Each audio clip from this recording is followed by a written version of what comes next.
Cave of Kai. The pomp of crowning was ended, the rejoicings had died away, and Khanazar, the new king, sat in the seat of the kings of Averon to do his work upon the destinies of men. His uncle, Khanazar the Lone, had died, and he had come from a far castle to the south with a great procession to Ulion, the city of Averon, and there they had crowned him the king of Averon and of the mountains, and lord, if there be aught beyond those mountains, of all such lands as are. But now the pomp of the crowning was gone away, and Khanazar sat afar off from his home, a very mighty king.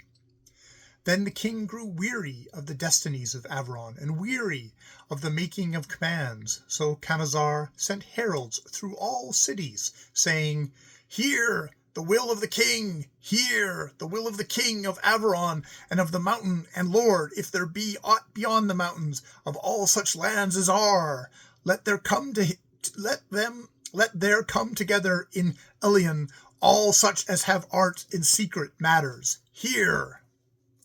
And there gathered together to Ilium the wise men of all the degrees of magic, even to the seventh, who had made spells before Khanazar the Lone, and they came before the new king in his palace, placing their hands upon his feet.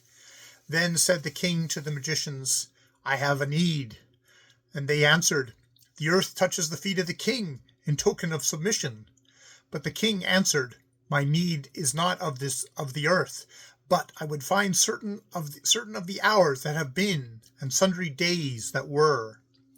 And all the wise folk were silent, till there spake out mournfully the wisest of them all, who made spells in the seventh degree, saying, "The days that were, and the hours, have winged their way to Mount Agadora's summit, and there, dipping, have passed away from sight, not ever to return, for haply they have not heard the king's command." Of these wise folks are many things chronicled. Moreover, it is set in writing of the scribes how they had audience of King Khanazar, and of the words they spake. But of their further deeds there is no legend. But it is told how the king sent men to run and pass through all the cities, till they should find the one that was wiser even than the magician that had made the spells before Khanazar the Lone.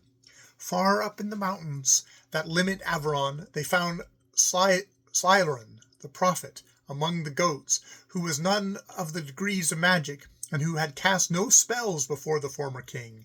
Him they brought to Khanazar, and the king said to him, "I have a need." And Syrian answered, "Thou art a man." And the king said, "Where lie the days that were, and certain hours?"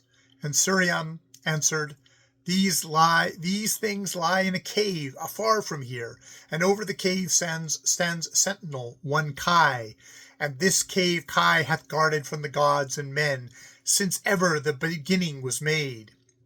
And it may be that he shall let Khanazar pass by.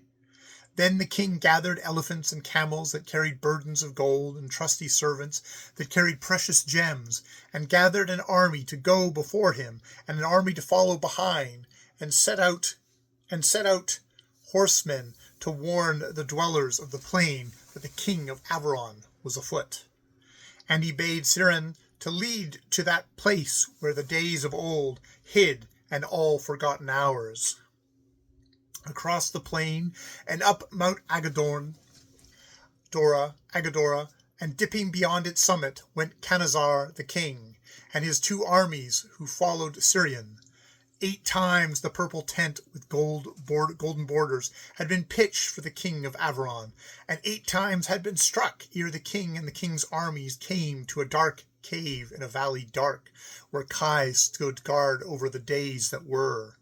And the face of Kai was a warrior that vanquished cities and burdens himself not with captives, and his form was of the form of gods, but his eyes were the eyes of beasts, before whom came the king Averon with elephants and camels bearing burdens of gold, and trusty servants carrying precious gems. Then said the king, "Yonder behold my gifts. Give back to me my yesterday with its waving banners, my yesterday with its music and blue sky and all its cheering crowds that made me king, the yesterday that sailed with gleaming wings over my Averon. And Kai answered, pointing to his cave, Thither, dishonored and forgot, thy yesterday slunk away, and who amidst the dusty heap of the forgotten days shall grovel to find thy yesterday? Then answered the king of Averon and of the mountains, and Lord, if there be aught beyond them of all such lands as are, I will go down on my knees in yon dark cave, and search with my hands amidst the dust, if so I may find my yesterday again, and certain hours that are gone. And the king pointed to his piles of gold that stood where elephants were met together, and beyond to the scornful camels. And Kai answered, The gods have offered me the gleaming worlds as far as the rim, and whatever lies beyond it as far as the gods may see, and thou comest to me with elephants and camels? Then said the king, Across the orchard of my home, where there hath passed 1 hour whereof thou knowest well, and I pray to thee, who wilt take no gifts borne upon elephants or camels, to give me of thy mercy 1 second back, 1 grain of dust that clingeth to that hour in the heap that lies within thy cave. And at the word mercy, Kai laughed, and the king turned his armies to the east. Therefore the armies returned to Averon, and the heralds before them cried, Here cometh Canazar, king of Averon, of those mountains, and, Lord, if there be aught beyond these mountains, of all such lands as are. Kai. And then the king said to them, Say rather that here comes one greatly wearied, who, having accomplished naught, returneth from a quest forlorn. So the king came again to Averon. But it is told how there came to Ilion one evening as the sun was setting a harper with a golden harp, desiring audience of the king. And it is told how men led him to Canazar, who sat frowning alone upon his throne, to whom said the harper, I have a golden harp, and to its strings have clung like dust some seconds out of the forgotten hours and little happenings of the days that were. And Canazar looked up, and the harper touched the strings, and the old forgotten things were stirring again, and there arose a sound of songs that passed away in long since voices. Then when the harper saw that Canazar looked not angrily upon him, his fingers trampled over the chords as gods had tramped down the sky, and out of the golden harp arose a haze of memories, and the king, leaning forward and staring before him, saw in the haze no more his palace walls, but saw a valley with a stream that wandered through it, and wood upon either hill, and an old castle standing lonely to the south. And the harper, seeing a strange look upon the face of Canazar, said, Is the king pleased who lords it over Averon and the mountains, and, if there be aught beyond them, over all such lands as are? And the king said, Seeing that I am a child again in the valley to the south, how may I say what be the will of the great king?